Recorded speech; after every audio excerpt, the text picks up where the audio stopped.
Jembatan Ogan yang menghubungkan kawasan Kertapati dan Seberang Ulu 1 mengalami kerusakan cukup parah akibat ditabrak tongkang tanpa muatan pada Rabu 6 Juni pukul 16.25.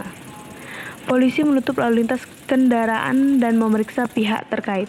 PKK Jembatan Metropolis Kota Palembang, Suwarno, membenarkan jembatan Ogan yang dibangun pada zaman Belanda itu kena tabrak pada pilar bagian tengah. Untuk mengetahui kondisi jembatan akan dilakukan sebuah investigasi oleh tim ahli.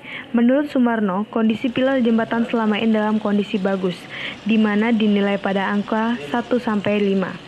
Baik secara umum, namun setelah ditabrak ini pihaknya meminta pihak kepolisian untuk menutup sementara arus kendaraan yang melintas di atas jembatan tersebut.